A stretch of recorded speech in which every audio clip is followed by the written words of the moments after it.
आज हम हिंदुस्तान की जय बोल रहे हैं। तो हिंदुस्तान की जो जय बोलना है तो वो तो दिल से बोलनी है। जय हिंद। बहुत बहुत धन्यवाद। यादव समाज समिति भिवाड़ी के द्वारा जो श्री कृष्ण जन्माष्टमी की पूर्व संध्या पर एक भव्य जो प्रोग्राम आयोजित किया है, मैं इस समिति के अध्यक्ष, महासचिव, संरक्षक, तमाम सदस्यगण उन सब का आभार व्यक्त करता हूं और आभार व्यक्त करता हूं मंचासीन तमाम हमारे यदुवंशी अतिथिगणों का और नमन करता हूं हमारी बहन यादव समाज की शिरोमणि पुष्पा शास्त्री जी को। उनके चरणों में नतमस्तक होकर के नमन और वंदन करता हूँ।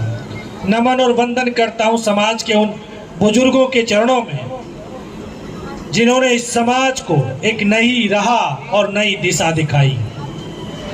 आज उसी राह और दिशा की तरफ ये समाज का यूथ बढ़ता हुआ चला जा रहा है। समाज एक ऐसा समाज, ये यादव समाज एक ऐसा समाज है जो शौर्य, वीरता, पराक्रम का एक मिसाल है।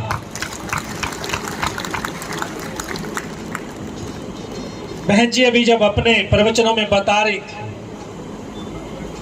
कि आज यादवों को अपने बेटे और बेटियों को तैयार करना होगा, सच में तैयार करना होगा। और यादवों ने इस देश के लिए जब जब भी कुर्बानी देश ने मांगी है तो सबसे बढ़ करके सबसे ज्यादा इन माओं के बेटे और बेटियों ने इस देश के लिए कुर्बानी दी है। राजांगला का युद्ध एक ऐसा युद्ध रहा है जो विश्व के प्रसिद्ध 8 युद्धों में से एक है, जिसमें 114 वीर अहीरों ने 3000 चाइनीज सैनिकों को मौत के घाट उतार दिया और लड़ते लड़ते वो भी मां भारती की गोद में समाहित हो गए। एक ऐसे ये छत्राणी और ये यदवानी हैं जिन्होंने अपने कोख से ऐसे बेटे और बेटियों को जन्म दिया है। आप सबको जो युवा साथी है उनको मालूम होना चाहिए कि पहले विश्व युद्ध के दौरान 12,800 यादव शहीद हुए और द्वितीय विश्व युद्ध के दौरान 19,000 से भी ज्यादा यादवों ने इस देश के लिए कुर्बानी दी। 37 विक्टोरिया क्रॉस मिले थे द्वितीय विश्व युद्ध में, जिसमें से एक यादव भी था, यादव उमराव सिंह।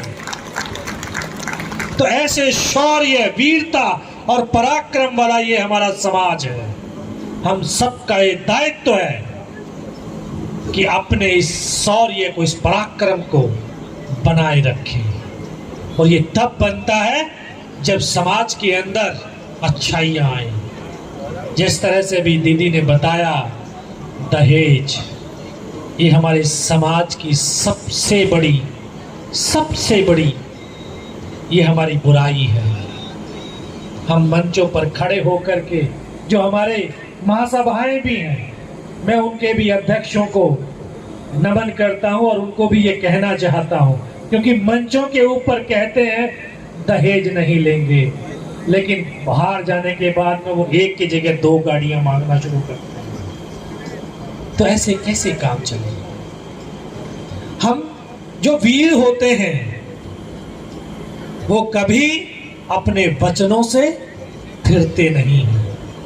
हमें ऐसे समाज का निर्माण करना होगा कि जो राष्ट्र उत्थान में, राष्ट्र के निर्माण में आगे आए और आगे आकर के अपना योगदान प्रदान करें। मुझे भी इस समाज के, इस राष्ट्र के लिए कुछ ऐसा समय मिला कि मां भारती के चरणों में कुछ अपने लहू की बूंदें बहाने का सौभाग्य मिला। मैं समाज का और इस राष्ट्र का ऋणी हूं और हम सबको सौभाग्य ये प्राप्त है कि हम इस यद कुल के वंश के अंदर हमने जन्म लिया है।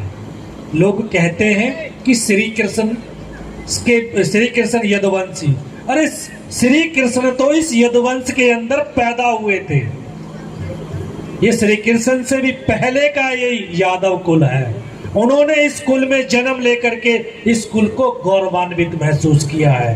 अगर शास्त्रों के अंदर, वेदों के अंदर यादवों का, इस यदुवंश का जिक्र है। यादव मतलब सनातन धर्म। यादव का मतलब श्री कृष्ण नहीं, यादवों का मतलब सनातन धर्म। और श्री कृष्ण ने इस कुल के अंदर इसीलिए जन्म लिया क्योंकि इस कुल के जो लोग थे वो वीर थे, ज्ञानी थे, प्रेमी थे, सहयोगी थे, एक कुशल नेतृत्व करने की क्षमता रखने वाले थे। तभी तो कृष्ण भगवान ने भी उन्होंने दुनिया को ये दिखाया और बताया कि ये हमारा वंश इन हाथों से बांसुरी बजा सकता है, बजा करके दुनिया को नचा सकता है, और अगर जरूरत पड़ी तो इस उंगली से सुदर्शन चक्र चला करके पूरी दुनिया का नाश भी कर सकता है।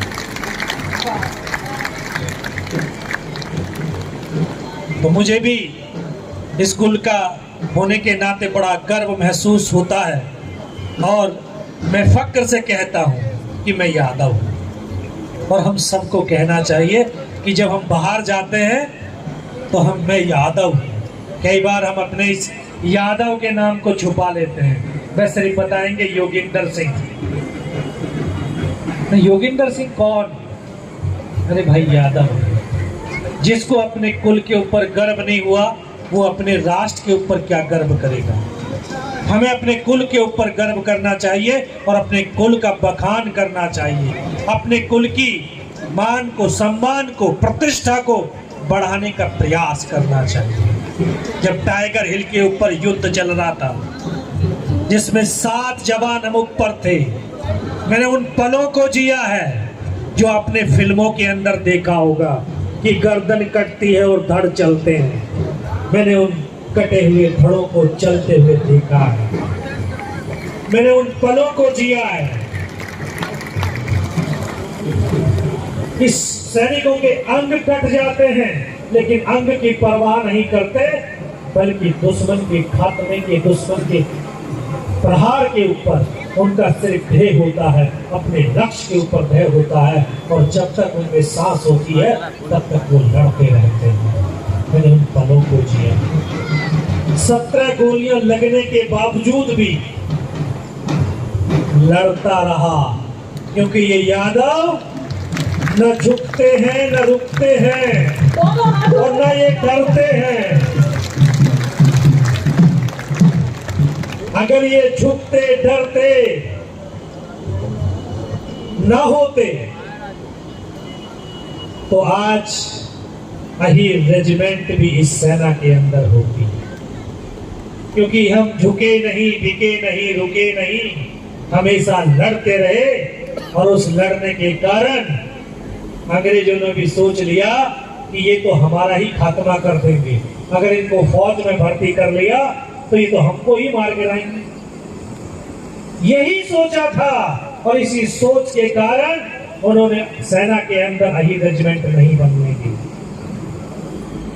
लेकिन आपको ये जानकर के हर्ष होगा कि हम 7 हिंदुस्तानी सैनिक थे, 7 में से 2 यादव थे। 2 में से एक शहीद हुआ, जख्मी था, सिर से लेकर के पैर तक लहू की धारा बह रही थी, लेकिन अपने कुल की मान, मर्यादा और प्रतिष्ठा को कायम रखने के लिए उस श्री कृष्ण भगवान से यही अरदास करता रहा कि इस शरीर से सांस निकलने से पहले हर हाल में तिरंगा लक्ष्य पर लहराना चाहिए। और अगर स्वरोच्चारण की शक्ति बचे तो अंतिम शब्द वंदे मातरम ही निकलना चाहिए। मेरे बच्चों, मेरे नौजवान साथियों, आप देश का नक्शा देखते हो, आपने सोचते हो कि ये पेंसिल से खींची हुई लकीरें हैं, बल्कि ये लकीरें पेंसिल से खींची हुई नहीं है, ये हमारे सैनिकों के लहू से खींची हुई लकीरें। ये सीमाएं नहीं बना करती कागज खींची लकीरों से, ये तो घटती बढ़ती रहती हैं वीरों की शमशीरों से, वीरों की शमशीरों से।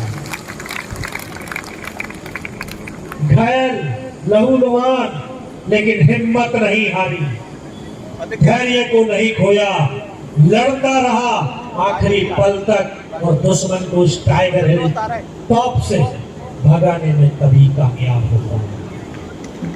समाज और राष्ट्र के प्रेम से, आशीर्वाद से, दुआओं से 16 महीने के ट्रीटमेंट के बाद इस हालत में पहुंचा कि मैं पुनः राष्ट्र की सेवा करने के लिए सक्षम हो सका। और 25 साल की सेवा करने के बाद अभी हाल ही में मैं सेना से सेवा निवृत्त हुआ हूं, लेकिन अपने दायित्व और कर्तव्यों से निवृत्त नहीं हुआ हूं।